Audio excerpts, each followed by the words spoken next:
श्रीराम समर्थ. सुप्रभातम. हिंदू जागृती न्यास आणि श्री घंटाळी मंदिर संस्थांच्या प्रभाते मनी या कार्यक्रमात अमृतापाध्येचा सस्नेह नमस्कार.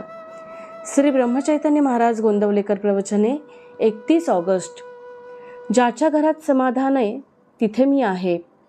मनुष्य मला भेटला की तो सुखी आहे की नाही हे मी पाहतो, त्याच्या इतर गोष्टी मी पाहत नाही. पण तुम्ही त्याची श्रीमंती, विद्या, मान यावरून तो सुखी आहे की नाही हे ठरवता. भगवंता वाचून मनुष्य कसा सुखी होईल? लोकांना श्रीमंत आवडतो तर मला गरीब आवडतो, लोकांना विद्वान आवडतो तर मला अडाणी आवडतो. असे माझे सगळे जगाच्या उलट आहे. पण म्हणूनच जगाच्या उलट माझ्याजवळ समाधान आहे. समाधान कशात आणि कुठे आहे याचा मी शोध लावला. मी समाधान रूप आहे. ज्याच्या घरात समाधान आहे तिथे मी आहे. जो माझा आहे पण समाधानी नाही त्याच्याजवळ राहायला मला कष्ट होतात. मी अत्यंत समाधानी आहे. तसे तुम्ही सुद्धा अत्यंत समाधानी राहा की झाले. आजपर्यंत मी एकच साधन केले, कुणाचे मन दुखावले नाही आणि एका नामा वाचून दुसऱ्या कशाचीही आठवण ठेवली नाही. माझ्याजवळ काय आहे ते सांगा. विद्या नाही, पैसा नाही आणि कला नाही, पण सर्वांवर मी अत्यंत निष्कपटपणे प्रेम करतो. त्यामुळे लोकांना मी हवासा वाटतो आणि त्यांना माझा आधार वाटतो. जगाचा स्वभाव मला पक्का माहीत आहे, म्हणून आजपर्यंत मला कोण काय म्हणतो हे मी पाहिले नाही. मी त्याला काय सांगायचे एवढेच मी पाहिले. माझे सांगणे ऐकल्यावर पुन्हा तुम्ही ऐकायला येता याची 3 कारणं असू शकतील. 1. मला चांगले सांगता आले नसेल. 2. तुम्हाला ते समजले नसेल. किंवा 3. सांगितलेले तुम्ही विसरला असाल. तुम्ही माझ्याशी अगदी स्वाभाविक रीतीने बोलावे. आपण आपल्या घरातल्या माणसांशी जसे बोलतो तसे अगदी आपलेपणाने माझ्याशी बोलावे. पण माझ्याशी कुणी कसाही आणि काहीही बोलला तरी मला जे सांगायचे तेच मी आपल्याला सांगत असतो.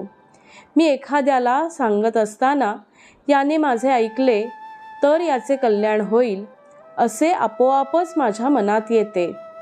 माझे जो ऐकेल त्याचे खास कल्याण होईल याची मला खात्री असते. पण कल्याण म्हणजे प्रपंचातली सुधारणा नसून आहे त्या परिस्थितीमध्ये समाधानी राहणे होय.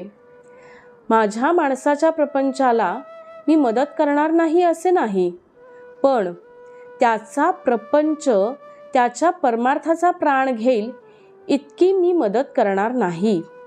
अशी केली नाही तर तो रडेल. त्याची माझ्यावरची श्रद्धा थोडी कमी होईल, पण तो जगेल हे मात्र निश्चित होय. आणि जगल्यावर तो आज न उद्या नाम घेईल. रोगी मेल्यानंतर त्याला औषध देऊन काय उपयोग आहे? मी एकदा बीज पेरून ठेवतो, आज न उद्या त्याचे झाड झाल्याशिवाय राहणार नाही. बोधवचन. आजपर्यंत मी नामाशिवाय दुसरे काहीही सांगितलेच नाही. जो मला भेटायला येतो त्याच्या तोंडून नाम घेवण्याचे माझ्याकडे लागले. आजचा हिंदू कर्तव्य दिनविशेष अश्वत्थ मारुती पूजन श्रावणी शनिवार, शनी प्रदोष. प्रदोष काल 6:53 ते 9:11. चांद्रमासातील शुद्ध आणि वद्य त्रयोदशीला प्रदोष असं म्हणतात. चंद्रबळ कमी असल्याने मानसिक अस्वस्थता असलेल्यांनी हे व्रत जरूर करावे. प्रातःकाली शिवपूजन, नामस्मरण, उपवास करून सायंकाळी प्रदोष काळात सूर्यास्तानंतर 3 मुहूर्तांनी स्नान व शिवपूजन करून उपवास सोडावा. घंटाळी मंदिरात दर प्रदोषवारी होणाऱ्या सामूहिक शिवमहिम्न पाठात सहभागी व्हावे. वेळ सायंकाळी 5 ते 6. मंडळी, रामरायाचे आणि श्री घंटाळी देवीचे शुभाशीर्वाद तुमच्या सर्व कुटुंबावर अक्षुण्य राहोत ही प्रार्थना. जानकी जीवन स्मरण. जय जय राम.